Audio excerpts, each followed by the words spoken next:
Welcome to Wild Flow, the podcast with me, your host, Charlotte Pointeau.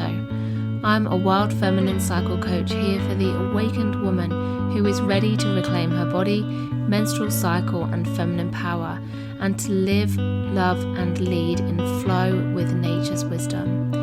In this podcast, I'll share how you can live in sync with your menstrual cycle and life seasons, heal your relationship with your womb and rites of passages, and embody your wild feminine as a multi-passionate woman in life, mothering, and business. It's your time to flourish as a cyclical being in this modern world. Are you ready? Let's flow. Welcome to another episode with me, Charlotte. It's lovely to have you here. So this is our 16th episode, which is amazing that we're here already. And I'm really excited to begin a new 4-part series. I'm going to talk to you more in depth about each phase of the menstrual cycle, what's going on and how you can really honor that from not just a physical point of view, but an energetic point of view, a spiritual point of view, from a real kind of embodied, self-aware, self-care, self-loving focus. So looking at what's going on in these deeper layers, these deeper realms and parts of ourselves, so that we can understand how to get the best out of this phase and how we might look to address some of the emotional or physical symptoms that we're feeling. Perhaps looking at what we need and how we can alleviate some of that experience through more self-awareness of these other aspects of these phases of the cycle. So today we're beginning with the first phase of the menstrual cycle, which is the menstrual phase. So your period, the bleed. This being the first part of a cycle where a new cycle begins on day 1 of your period. But before we do that, I want to share with you my usual cycle check-in, give you a bit of an update as to where I'm at in my cycle. So today is day 20 of my cycle, and I think I might have just ovulated. I say think because without doing, some serious testing on this, then, like hormonal or blood tests, it's hard to be absolutely sure.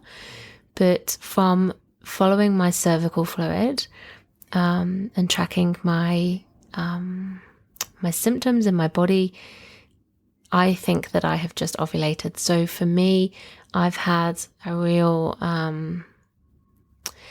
few days of a lot of cervical fluid, the fertile, wet cervical fluid that's really present for me when I the times when I have ovulated and the times when I've previously thought that I have ovulated but haven't. It's there's been some cervical fluid, but not in this quantity. So I'm learning what my baseline is over each cycle, and I'm pretty sure that that's what's been happening for me. I've also had some really quite present womb, sort of like a cramping feeling a little bit. And for me, it's been a little bit like a premenstrual kind of feeling. I've had it across the back of my pelvis and the front of my pelvis. So I've been sort of thinking, oh my gosh, like, is this premenstrual or, but I had this last time as well. It's not painful. It's just because I'm so connected to this part of my body, which I really learned to be this way during pregnancy, just became so attuned with exactly how my body was feeling all the times and perhaps overanalyzed it a little bit. I'm definitely prone to perhaps overanalyzing some of these feelings and symptoms as well, but I really have felt this feeling, and it's been like a slightly dull ache, but not low. It's been kind of more at the level of perhaps my ovaries. But yeah, in the middle as well as to the sides. So that's been interesting to note. And I think that's part of my ovulation experience at the minute. I've also had really tender breasts, but my daughter has just turned 2 and we just tried to take her out of her bedroom. Sorry, not out of her bedroom, out of her cot, and put her into a larger bed because she's so tall and strong and she's been climbing out of her cot.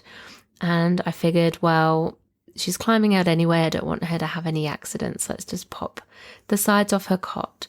And so she has been up all night for the last week or so, breastfeeding a lot all night. And so my breasts are feeling very tender because of that. But I also think I have some underlying a little bit of tenderness because of the peaking estrogen hormone as well that's present for me.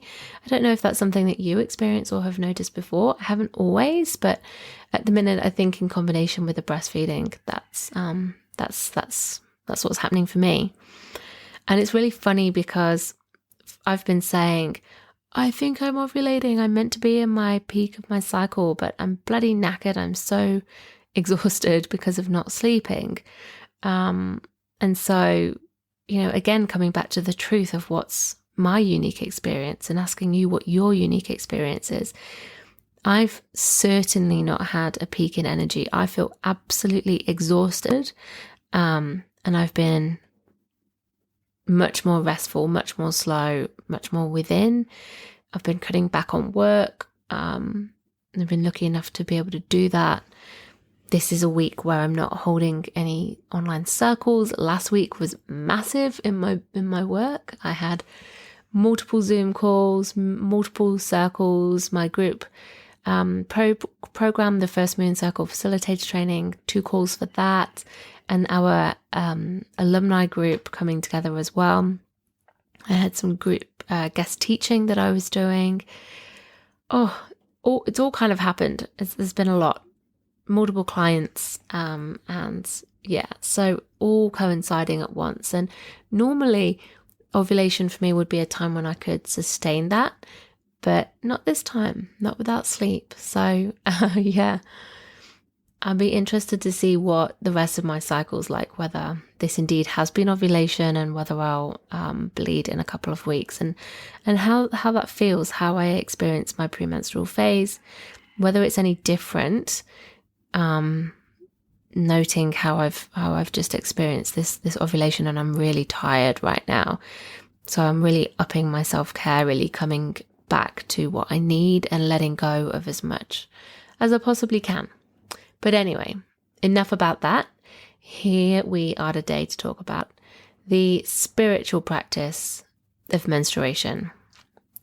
And I want to, as I say, talk to you about what this part of your cycle is like, and go beyond just the physical and the biological and into the realm of the emotional layers, the mental layers, and the spiritual layers, to look at what opportunities are present within this, to look at how you experience your bleed, and to connect you with ways of supporting yourself so that this feels more supported for you, that you're able to navigate your period with perhaps more ease and less symptoms, but perhaps using it as a really beautiful opportunity to be introspective, and how to honor that, especially if this slowing is something that you really struggle with.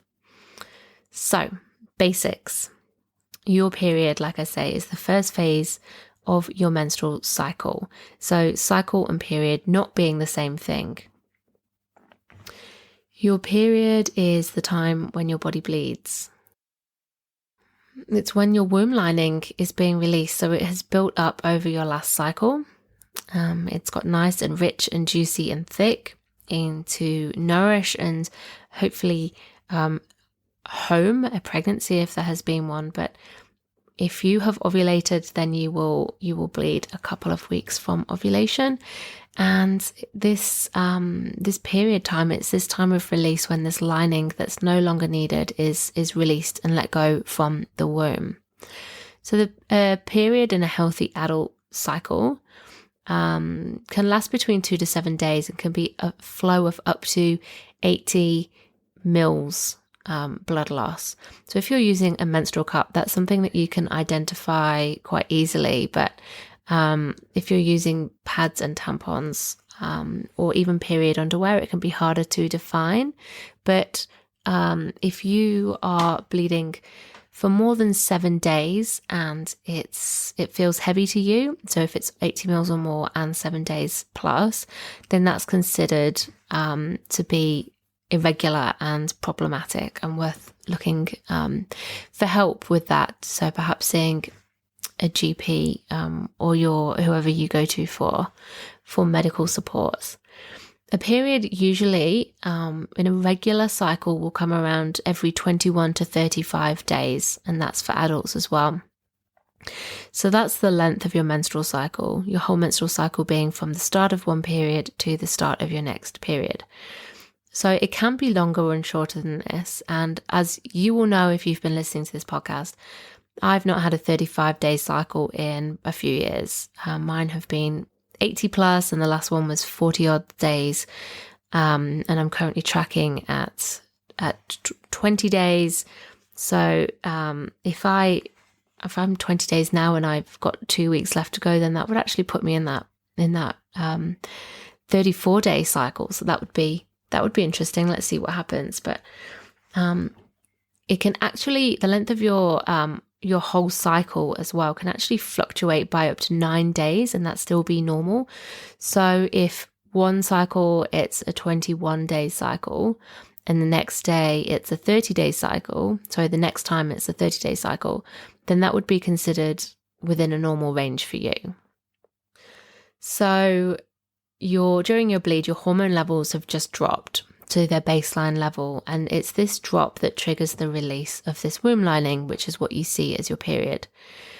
So the blood, it's not just blood that comes out with your period, your bleed, it's the womb lining, tissue, cells, and this egg which has been released at ovulation and it's disintegrated. It's become what's called a corpus luteum, which means in Latin yellow body, and it just disintegrates and gets reabsorbed back into your womb. So all of these tissues would come out as well. You might even have some cervical fluid mixed in there, but you wouldn't particularly notice it. You might have clots, which is what happens when your flow is quite heavy. Your blood, as you know, your normal blood clots to stem the flow, and that can be, you might notice clots that are bigger than, I think it's, what is it? So it depends on the currency that we're dealing with, but a typical coin, if you think of a coin in your currency, if it's larger than a big coin, then that can be problematic. But you can also have just tissue, which might look stringy or even a bit clumpy, and that's just the tissue coming out of your womb. So if you're noticing lots of clumps and they're large, then that can be problematic as well, and worth looking into for help. So as your hormones drop, your energy drops. And like I say, this is what triggers your bleed.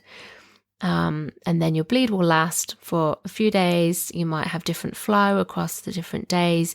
You might be somebody who starts with spotting for a couple of days, and then it starts to increase, and then it's heavy for a few days, and then it drops off again.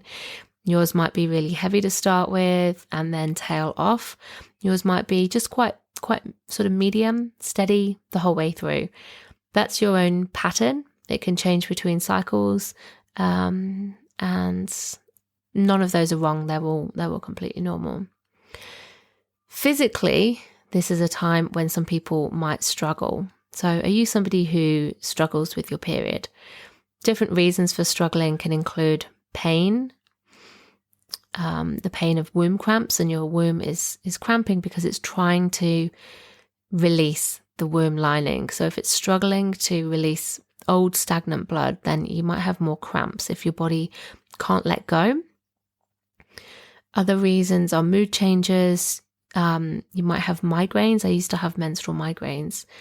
You might have endometriosis or other pelvic health conditions that are triggered by cyclic hormonal changes. So if you experience a lot of pain, crippling pain, that's beyond something that you can, sort of manage with lying down, resting, perhaps a heat pack, or even taking paracetamol.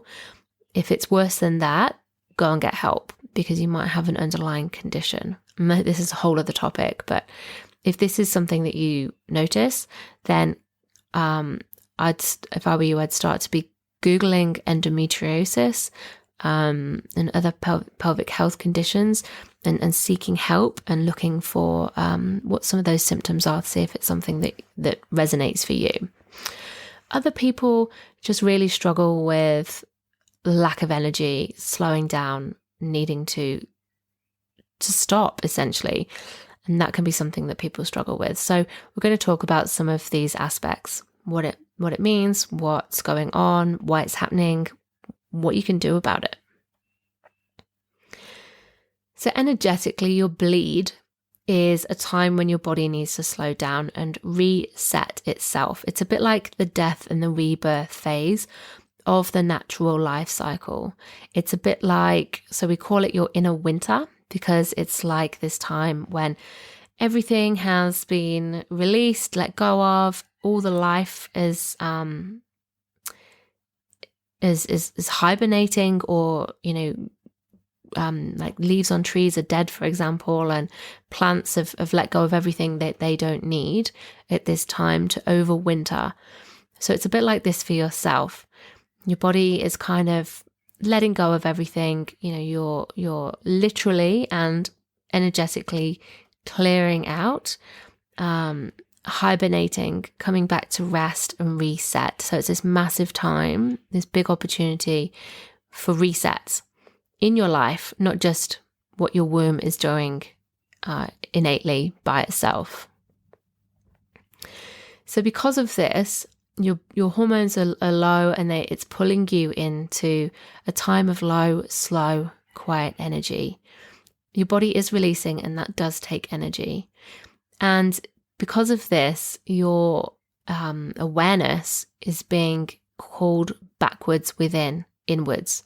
So back out from the world and back into your body, back inwards into your inner world, to be introspective. It's a really potent time for introspection. It's a time of being energy, not doing energy. So you're being invited by your hormones to just simply be, to stop doing, stop do, and to just be you. And that can be really, really hard, super challenging for people, all kinds of people, to just simply be.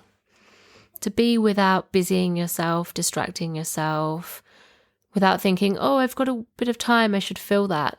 How can you just simply be who you are and be okay with just being? This can be super hard because our culture doesn't accept rest, and it doesn't like endings. It doesn't like death. It doesn't like this energy of endings and new beginnings. Collectively, we really like to be in the doing phase, in the outward, in the success. Like we don't like endings. We don't like grief. We don't like death. We don't even like the journey. We just want to be straight at the success point. We want to be at the end. We want to have reached the pinnacle. We want to be there. That's what our culture glorifies, being on all the time. And success and worth is very much tied to productivity. And so asking yourself, or the other menstruating people in your life, or your family in your life, to let you, as a person who bleeds, to simply be and to stop doing, wow, this can be really, really difficult for families and relationships and friendships and professional relationships as well to navigate. When we simply don't value the power of this reset, of this winter phase, then we're really screwing ourselves up long term. And we have to find a way of valuing it, of checking in, valuing it, learning to value this part of the cycle as being just as equally important a part of the cycle as all of the other phases. And we have to reclaim it for ourselves. We have to take it back. We have to rebel. We have to stand up and we have to say, no, I'm not going to hustle. I'm not going to burn myself out. I actually need a reset here. And your bleed is the perfect opportunity to do that. It's really imperative for our long-term health and our well-being, long-term and across your whole menstrual cycle, that you have this rest and this reset. So it's really a time of fueling the tank. It's a time to let go of dead matter, dead weight, things that are no longer serving you, what's not working for you, and coming back and going, right, how do I want to live differently? How do I want to be different? How do I want this cycle to be different? What do I need? How can I put myself first a little bit more? How can I honor this time and use this energy well, instead of fighting against it and being really afraid of it?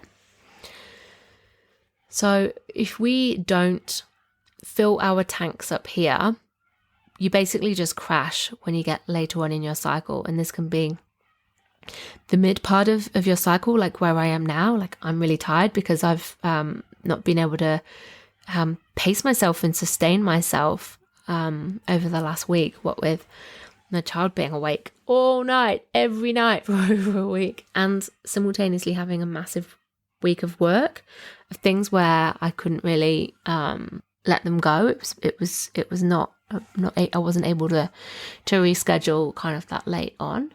And also, your long-term health.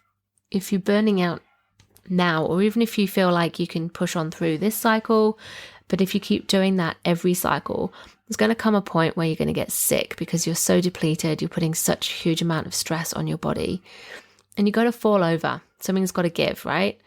Your period, this bleed time, this inner winter is the absolute most perfect opportunity to give yourself even just a teeny tiny fraction of space to come back to yourself, to rest, reset, and to ask people for help. So, how can we honor our bleed? How can we honor our needs? How can we honor this part of our cycle? And how can we say no to the people or the structures or the dynamics or the systems that we're in that are pushing us to just keep going? So this capitalist, patriarchal culture that we live in, like I say, it expects us to be on all the time. And that can be as parents, as business owners, as partners, as professionals, if you have a career, simply not set up to afford us this time and space. So you might be sat there thinking, well, I just can't do that. Like, that's very, very well and good for you. But I can't do that. I just simply can't do that.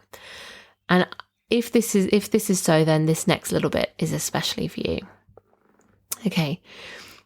So every day of your bleed, even if you just simply take a moment to sit still, if you're at your desk, if you're still in bed, if you're at the breakfast table, or if you're on the couch, to just take one moment and just, you might like to close your eyes. You might just move your awareness inwards.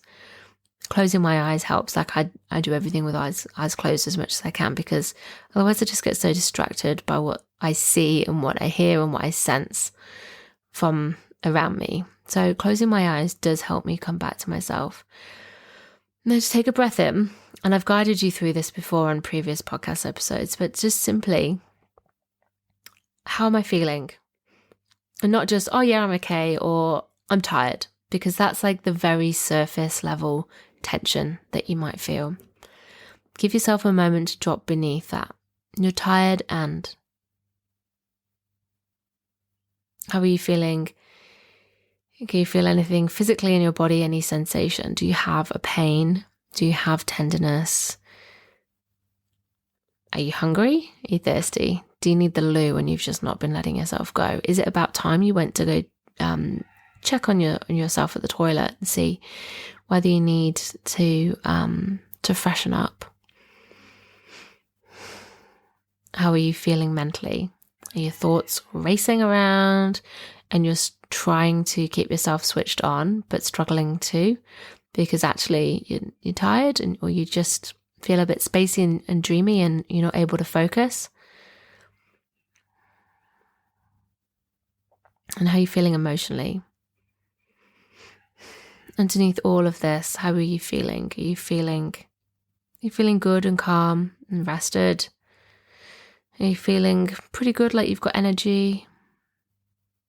Are you feeling just desperate for someone to give you permission to take your foot off the gas and to just bloody have a minute to yourself?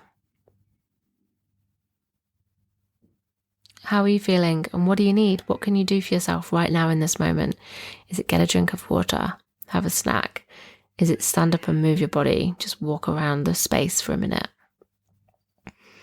Or are you in a position where you can go for a walk, turn off your computer,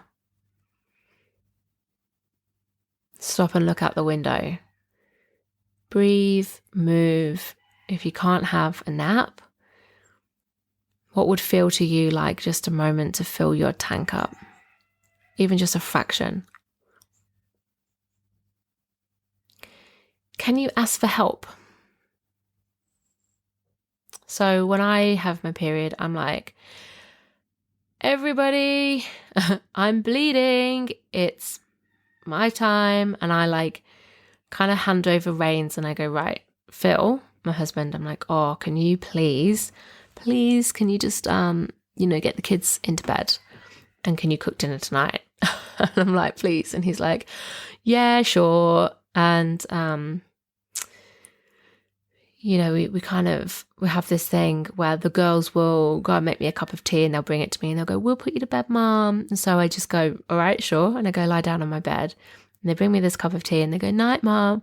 And so I just kind of milk it for all I'm worth. And I'm there like just lying with my eyes closed and seeing how long I can get away with being there before I need to go and help actually put the kids to bed.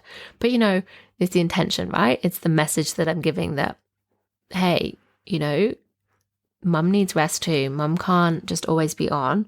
And when her body is tired and when she's bleeding, this is a time when, the only time really, but it's like the time when I invite them to care for me. How can they use that natural, nurturing, caring energy that they have and they really want to use and express?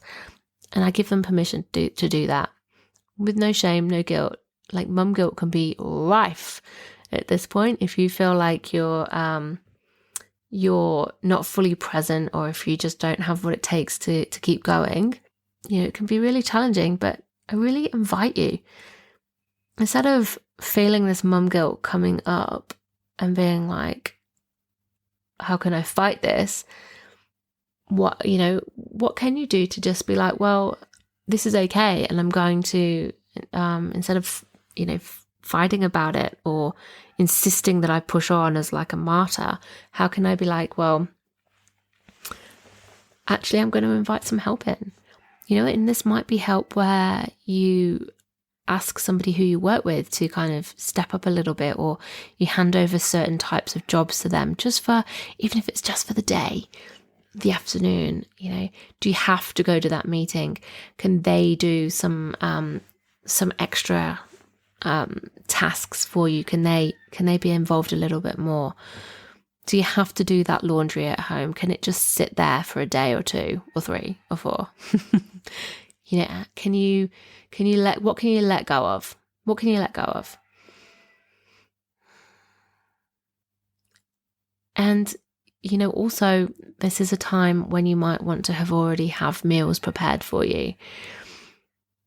It might be a time for quiet time. It might be a time for early nights. It might be time for backing off social media.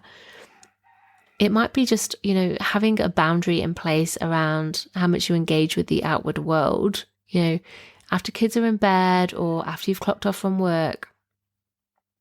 What can you do differently that's allowing your awareness to move inwards, that's paying attention to how you're feeling and what you need, instead of being outwards and seeking connection all the time? It's not actually a time when you you actually just want to connect. It's a time of disconnecting, and that's perfectly okay. So, you might want to Netflix, you might want to read, you might want to journal, you might want to have a bath, you might want to just put a candle on, you might want to just sit quietly and have a cup of hot chocolate, or, even wine, or whatever feels good to you. Eat that chocolate, eat that ice cream, have a bowl of warm, nourishing soup or broth, whatever it is. Can you just take this time to come back to yourself? It's a time of being able to process feelings. So feelings can really come up for you. It can be a time of increased sensitivity naturally. You might notice this through dreams, daydreams, or night dreams. It might be your intuition, so your body-based wisdom, speaking to you through your internal felt senses. It might be a time when you just start to have realizations. I start to get some ideas, or start to kind of go, and get a sense of new possibilities that might, might be fun to explore over the new cycle. Can you notice those things? Can you honor it and allow it just a smidge? It's not a time for starting anything new, but it's absolutely a time for sowing the seeds of intentions for the future. If you're listening to all of this going, nah, I just can't do that. Like, sure, whatever. No, not for me. Like, that's just not going to happen. Like, my reality means that's just not going to happen for me. I'm going to ask you some questions. Why? Why is that? Is it really true? What do you believe will happen if you stop? Do you not trust yourself to stop? What might break if you do stop? What is it that you might feel or know to be true? What will you come into contact with that you don't want to, that makes it easier to just push on? What truth is there? These are some pretty big questions, but they're there because this is the truth of it. Like, if you really struggle to rest and to ask for what you need and to give yourself what you need, why is that? If this is your reality, is it something that you are in, and because of your circumstance that you are in, and it's not safe for you to do that? Or if it is safe for you to honor this point in your cycle, from a baseline safety point of view, is it you then who's not allowing yourself? And why is that? Because if you don't do this, there are going to be consequences later on in your cycle and later on in your life. As I've said, it's really this deep calling to winter yourself, to hibernate, to let go, to really tune into this idea of it being a birth and a rebirth time. So it is a great time to reflect on what you want to change this cycle. Each menstrual cycle is an opportunity for growth that's inbuilt into your body. We're pretty lucky in that way, because men don't have this, and they can just carry on and carry on and carry on without realizing that they're not changing, they're not getting anywhere. Whereas our body, our bleed, is like this wake up call. It's like, I'm gonna make you listen. And if you don't listen, then your physical symptoms and your emotional symptoms can be a lot worse. So by actually stopping and honoring your body, you can have less period pain, just for example, and your bleed might actually be less. So if your womb is trying to squeeze out blood like a muscle, it needs to contract and relax and contract and relax. If you're just pushing on all the time, you might actually just be holding your body, holding all of your muscles, tensing yourself up in this like grit of just having to push through. And if you do that, you're not actually allowing your muscles to be softened and to have the space that they need to contract and release and to let go of this blood. I wonder if you were able to give yourself just this little bit of time, particularly at the start of your period, whether you might notice a reduction in period pain. And your blood flow is associated with your energy flow. So if you're giving of yourself all the time, if you're still giving even in this time when you're meant to not be giving, when it's meant to be about you and about holding your energy, that can be mirrored in heavy blood loss from an energetic point of view. So if that's something that you notice, you might like to question, how can you hold your energy for yourself, even just a fraction more? So a beautiful, some rituals that I'd love to share with you to go with the flow of your cycle, pardon the pun, but include intention setting. So you probably heard of this one. So as I say, if this is the start of your cycle, how do you want to start as you mean to go on? What do you want to do differently? What intentions can you set? What possibilities can you open to? If you were going to dream big at this time, what might that be? Or what can you manifest if manifesting means to make real? So it's not a time of moving into action. That comes later. This is just very much casting a vision or a spell or your intention for what you would really like to focus on, to call into your orbit, into your life, your world, your business during this cycle.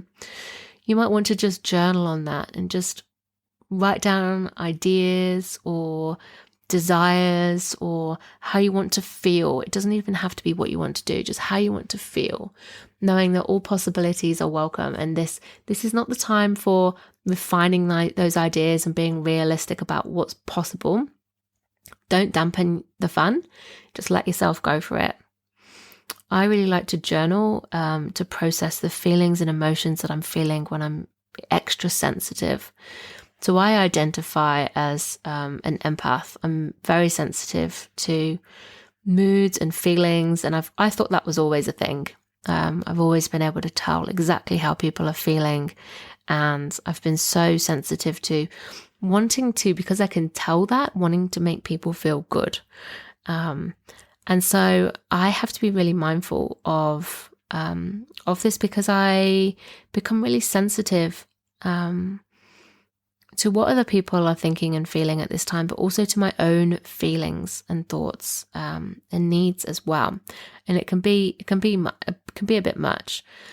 So I have to give myself permission, because nobody will do it for me, to have a boundary around what I'm prepared to do for other people at this point. And I'm not a selfish bitch for doing that. I'm not, I'm not greedy. I'm not a bad mom. I'm not a bad wife. I'm not, all of that stuff that can just fuck off for as much as I'm concerned. That's just not true. That's just conditioning put on us, and another way of scaring us from embracing this time in our cycle, but also this lower point, this less productive part of life and the cycle as well. So catching yourself in these thoughts. So I have to I like to process my feelings to work out what's mine and what's not mine, what's true and what's not true, to let all the emotions rise to the surface and be felt. I like to do hip spirals at this time because it feels good, especially with tenderness or cramps, or even if I don't have pain, I just like to bring gentle movement into my hips, and it helps to move blood as well. Walking can be good for that. Just really gentle movement, nothing that feels particularly like exercise, or certainly nothing that makes you out of breath. Just being gentle and letting your muscles soften and release. You might like to pick oracle cards for the 4 phases of your cycle ahead, and you can go back to an earlier episode. I don't actually know which number it is off the top of my head.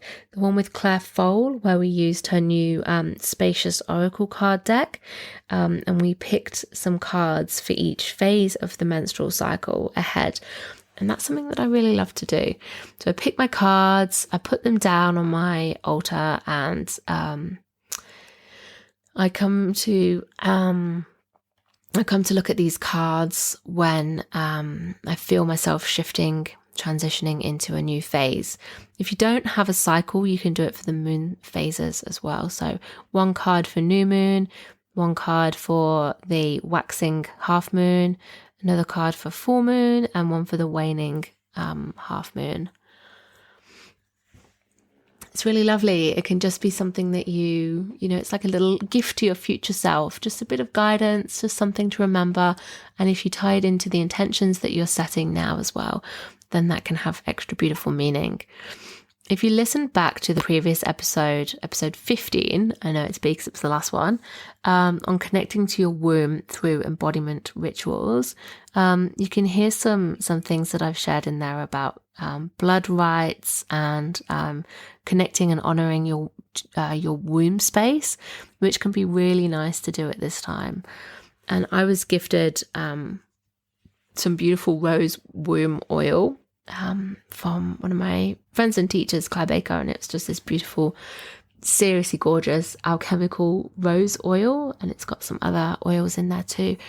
And I love to put a dab on my womb and just really lavish it, just rub it in, smell it. I like to put it on my heart as well, particularly at the time when I'm bleeding. It just feels like something, a way to remember that my body's doing this magnificent releasing and bleeding. And it can be, really nice, especially if I'm feeling tired or if I am feeling any pain through cramping.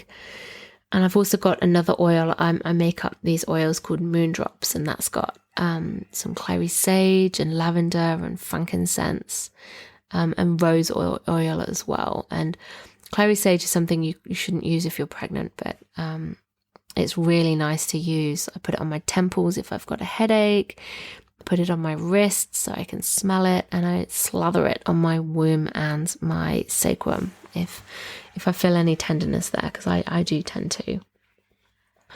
If you center your cycle at the heart of all these aspects of your life, you'll get so much more out of it, because you're using your natural energies and really giving yourself what you need when you need it.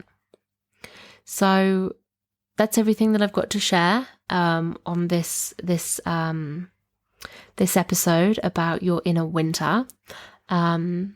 There's more that we could go into, in terms of honoring the archetypes of the cycle, eating for your cycle, so much more that you can do really to connect and honor this part of yourself. But this is, I hope this gives you a really beautiful perspective of the opportunities and the energetic invitation that becomes present in your body if you are somebody who has a menstrual cycle.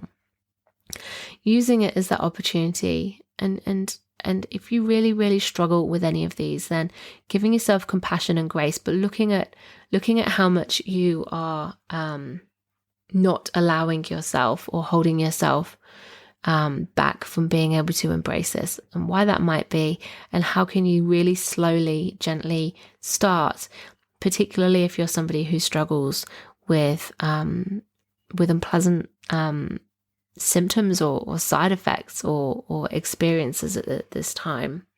If you'd like to go deeper into your own unique cycle, so to learn how to connect with it by charting and by connecting with your womb, if you'd like to look at how you experience each phase of the cycle, what the opportunities and challenges are, and look at how you can call in the support that you need to feel more at ease and to enjoy your cycle and to have less symptoms, to really live in a cyclical way, you might be interested in a new course that I've put together. It's a really short 5-part video online course called Find Your Flow, and each video builds on the next one, and each one has its own workbook with the slides in there so you can print them off and keep it.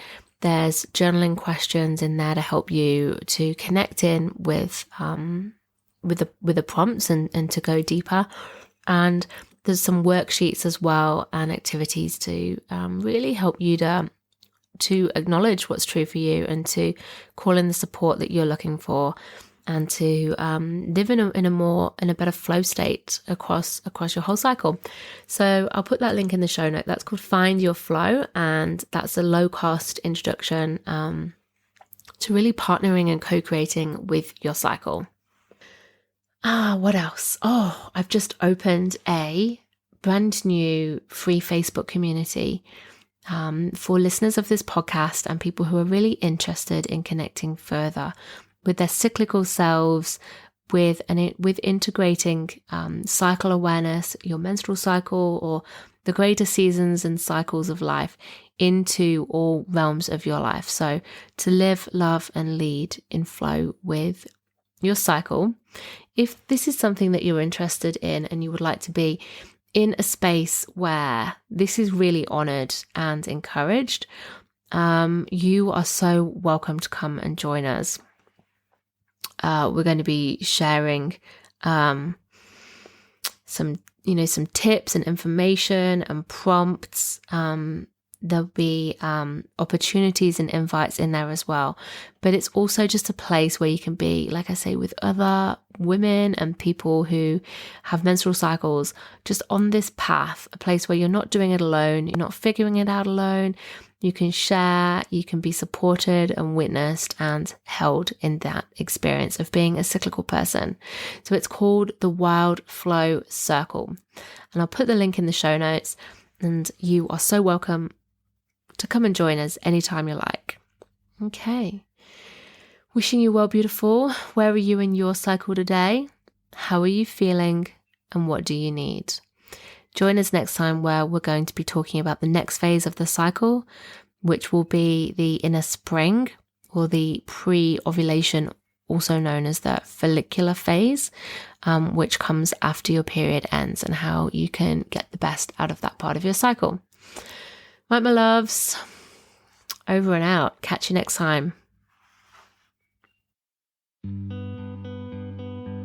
Thank you so much for listening in. If you're loving this podcast and you'd love to help me spread the wisdom shared, please leave a review or rating, or share this with somebody who you think would love to listen in.